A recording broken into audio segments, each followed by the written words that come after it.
We're a contingency force that's deployed all around the world. Our saying is anytime, any place.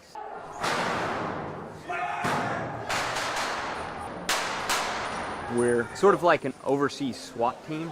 We do close quarters ballistics and tactics based in small areas that require split-second tactical decisions.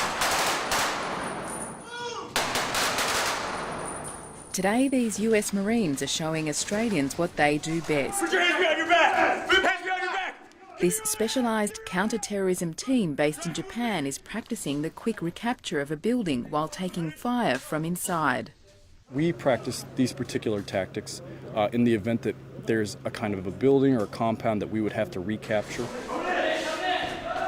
Our motto is deter, detect and defend against any kind of a terrorist or security threat. In this scenario, the Australians are playing the role of terrorists attacking an American embassy. Our subject matter expertise is in patrolling, field patrolling, heading out into the bush, land for protracted periods of time. And patrolling, looking for the enemy, all that kind of stuff. The Marines that we've got coming over with us, they're the sort of counter-terrorism urban experts. So there's at least one major skill there that we're going to really pick up our level, and we can also impart some knowledge in terms of patrolling with the Americans. Today's exercise only involves about 100 soldiers and Marines, but the scale of joint exercises in the top end is about to change. It's not going to be immediate, but it will probably be within the next 12 months that you'll start seeing some new infrastructure in place and more people coming through. And so that should be good for the Darwin economy as well. You work together so well, it's often said you can't tell where our guys end and you guys begin. Last month, US President Barack Obama dropped into Darwin just after announcing an expansion of the US military presence in northern Australia.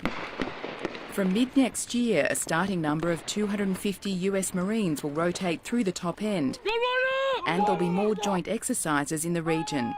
The President also paid tribute to Americans who've served here in the past and to those who died during the bombing of Darwin. In a sense, it was here, in Darwin, where our alliance was born, during Australia's Pearl Harbor. Hopefully what the people of Darwin will experience is the best of the Marines. Some good, committed, dedicated, smart, earnest young men and women who are committed to building the alliance and strengthening our relationship and train together, play together, but not get into trouble together. This is the most significant presence of US Marines in Darwin since the Second World War. It's important not to forget, though, that the Americans come here in very large numbers every 2 years. There's an exercise, Talisman Sabre, which involves something like 14,000 visiting Americans with all their accompanying planes and ships. So the Americans are no stranger to Australia and to Darwin and the Northern Territory more generally. In the air, Darwin's only defence lay with 10 Kitty Hawk fighters of the United States 33rd Pursuit Squadron. During the first wave of Japanese planes that attacked Darwin on the 19th of February 1942, 10 US Kitty Hawks and their American crews were the only available air defence. A lone Kitty Hawk remained in the air during the raid, shooting down 2 Japanese aircraft. The Marines have had a significant history here in Darwin. Obviously, this was a large staging point for the Pacific Campaign during the Second World War, so it'll be interesting to kind of trace our lineage back to that time. Its main use was by the US forces and in particular the US Marine Corps. The Marines visiting Darwin are also on a cultural exchange and were keen to find out the role their predecessors had played here during the Second World War.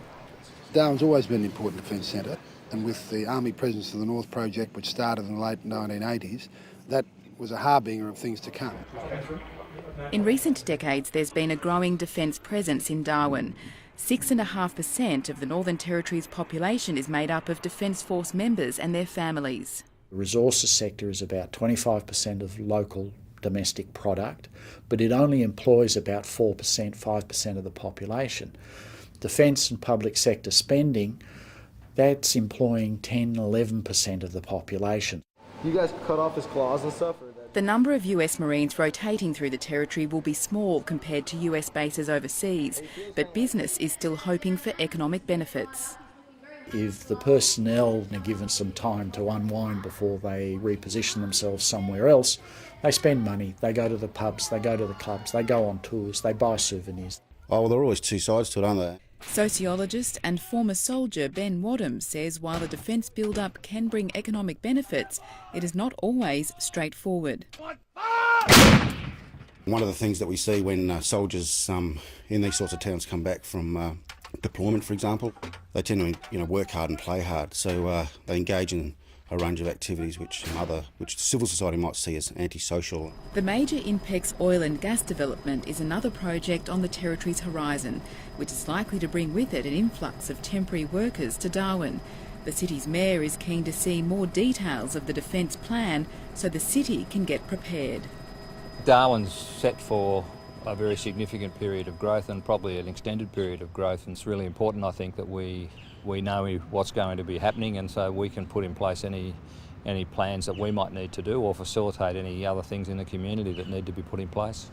Left shoulder, target!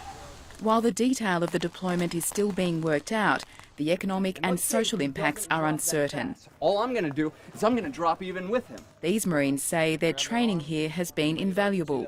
Use that elbow to break that arm. Daily temperatures have been running in the mid-30s, and it's the steamiest time of year in the top end, making these drills a test of stamina. And I'm going to make that pain even worse. As U.S. Marines, we train to operate any climb in place, and this is definitely one of the more extreme climbs that we've faced, and we're dealing with it and adapting and overcoming.